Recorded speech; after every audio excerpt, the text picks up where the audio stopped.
Você lembra daquele episódio que o Lula Molusco é engolido por uma águia, explodido por um aspirador e mandado pro espaço? Tudo isso dentro de um armário no Siri Cascudo? Quando eu era criança, eu achei que era só mais um episódio maluco, coisa de desenho sendo estranho. Mas tem uma coisa que nunca saiu da minha cabeça. Por que uma águia e por que um armário infinito? E por fim, por que o Lula Molusco acorda destruído como se ele tivesse vivido algo de verdade? E ninguém explicou isso direito, até agora. O episódio começa com o Lula Molusco indo trabalhar de bicicleta, e ele tá feliz, e isso já é suspeito demais. Mas que dia! O Siri Cascudo. E esse já é o primeiro sinal de alerta. Qualquer fã sabe que o Lula Molusco deveria ter explodido na hora. Bob Esponja praticamente derruba ele com a porta e ele só ri. E quem que é esse homem e o que ele fez com o Lula Molusco de verdade? O Lula Molusco tá contando os segundos pro recital de clarinete depois do expediente. E olha, guarda esse detalhe da felicidade forçada porque ele é essencial pra entender o que vem depois. Lula Molusco, está de melhor humor hoje. Recebeu sabões decorados pelo correio ou coisa assim?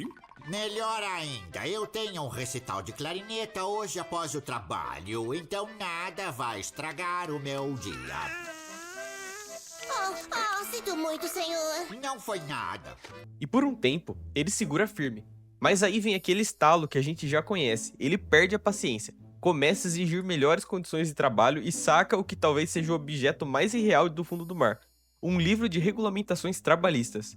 Não vou mais tolerar que os meus pertences pessoais sejam maculados pela ralé que se arrasta pra esse restaurante. Já leu isso, seu siriguejo? Regras do trabalho na frente do biquíni. Que nojo!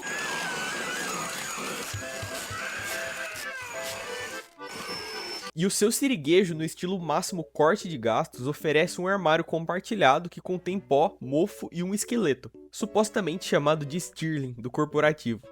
E o Lula Molusco e o Bob Esponja precisam dividir esse armário do terror.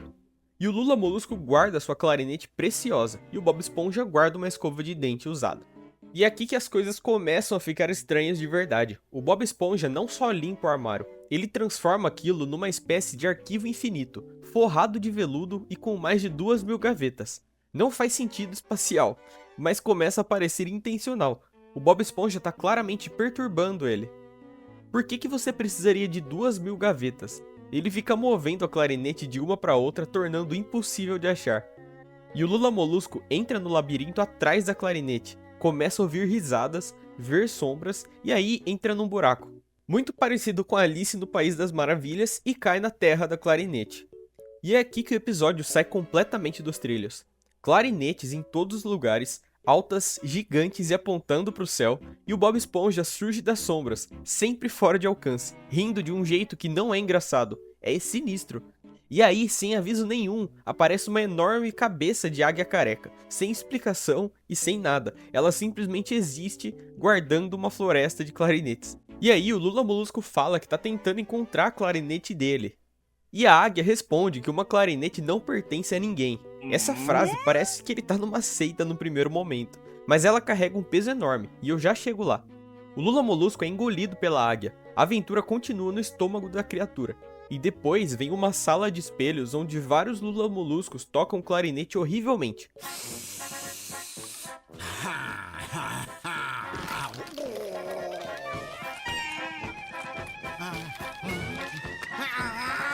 E depois, uma máquina de pinball, com o Patrick gigante jogando com a vida do Lula Molusco como se fosse entretenimento. E aí, um aspirador explode tudo. O Lula Molusco deriva no espaço, ainda perseguindo a clarinete dele.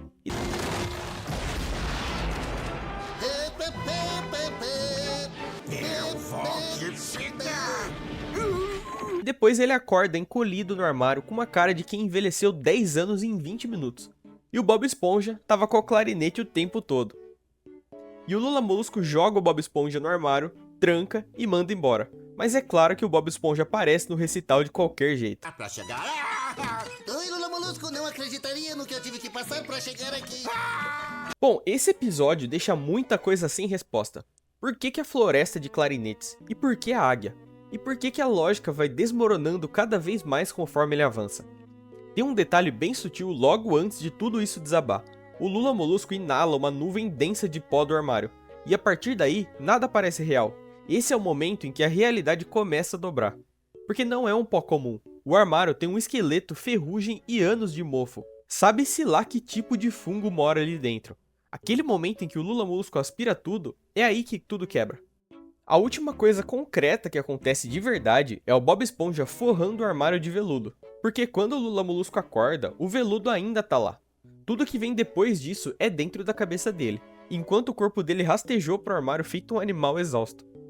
Mas o Lula Molusco não entrou em colapso só por causa do pó de um armário mofado. Ele entrou em colapso porque ele já estava pendurado por um fio. Lembra do primeiro sinal de alerta, aquela felicidade forçada no começo do episódio? Ele diz que é por causa do recital. Mas pensa bem, por que ele ia se dar o trabalho de fingir que tá bem? Isso não é o Lula Molusco normal. Se você assistiu o episódio da banda ou do rival de Lula, você sabe que ele desmorona sob pressão. No episódio da banda, ele fica nervoso, desorganizado e visivelmente ansioso antes do grande momento. No episódio do rival, ele entra em pânico total tentando impressionar o seu rival, mesmo quando tudo parece sob controle. E a minha leitura é que o Lula Molusco já estava em colapso dias antes do episódio começar, tão consumido pelo recital que não conseguia nem dormir direito. E a única coisa segurando ele era fingir que estava tudo bem. Que o verdadeiro veneno na cabeça dele era a esperança. Ele tá mentalmente esgotado, e esse recital é tudo que sobrou pra ele. A terra da clarinete em si não é aleatória. Nesse ponto, a cabeça do Lula Molusco é a clarinete, e ele tá completamente consumido pelo recital. O estresse, o medo, a identidade dele inteira enrolada nessa obsessão. A terra da clarinete não é um sonho qualquer, é um sonho construído de fixação, um pesadelo feito de pressão. E a águia careca é um símbolo dos Estados Unidos, mas não naquele orgulhoso dos livros de história. Essa versão é fria, rígida e burocrática. Ela não tá aqui para inspirar ninguém, ela tá aqui para bloquear o caminho. É a encarnação do sistema, o tipo que valoriza a estrutura acima de tudo e não tem a menor empatia por quem tá dentro dele. Quando a águia diz que uma clarinete não pertence a ninguém, ela tá dizendo que o sonho dele não é mais dele. Ele pertence a prazos e a dívidas e a expectativas que você não escolheu. Você pode trabalhar, pode se esforçar e pode amar algo com tudo que tem, mas um sistema que não liga pra você, ele vai te engolir do mesmo jeito. E é exatamente o que acontece. O Lula Molusco sempre tenta negociar, implora pra manter o seu sonho e o sistema simplesmente o engole. E a sala de espelhos é a pior de todas, porque não tem ameaça externa, só ele mesmo. E os vários Lulas tocando clarinete horrivelmente são a voz da dúvida dentro da cabeça dele. A insegurança, a parte que acha que é bom, mas tem medo de não ser o suficiente. E o Patrick gigante é a pressão em forma física. Enorme do jeito que a pressão parece quando você tá pequeno, cansado e a um passo de quebrar. E o que ele tá fazendo? Jogando com a vida do Lula Molusco, transformando tudo num caos barulhento, violento e injusto, enquanto ele aperta os botões sem qualquer cuidado. E é exatamente assim que a pressão fora de controle parece. E o aspirador é o colapso final, sem discurso grandioso e sem saída. É o momento em que o sistema ou a mente dele simplesmente para de funcionar. E o espaço é o vazio depois disso tudo. O Lula Molusco deriva sozinho sem peso, ainda perseguindo a clarinete. E ainda perseguindo um propósito. Porque mesmo quando tudo desmorona, mesmo no vazio, a última coisa que vai embora é o sonho. E quando ele acorda, não parece acordar. Parece que ele tá batendo no chão. O Bob Esponja age como se nada tivesse acontecido. Mas o Lula Molusco tá destruído. Ele se lembra de tudo e nem consegue falar direito. Ele só gagueja. E isso não foi um sonho aleatório no local de trabalho. Foi tudo que existe dentro da cabeça dele amplificado e transformado num pesadelo visível. O trabalho que nunca acaba, o sistema que te engole sem te ouvir e o sonho que escorrega das suas mãos enquanto você corre atrás. E a voz que você diz que nunca vai ser suficiente. E a clarinete não era só um instrumento, era a esperança dele, a última coisa que ele acredita que ainda pode salvá-lo. E é por isso que ele abraçava tão forte. E quanto mais a terra da clarinete tentava arrancar isso dele, mais desesperado ele ficava para segurar, mesmo quando o esforço estava quebrando ele. E quando ele finalmente achava que tinha vencido, o Bob Esponja aparece do nada com a clarinete na mão. E não tem escapatória disso, ele tá embutido no mundo, no trabalho e nas pessoas ao redor.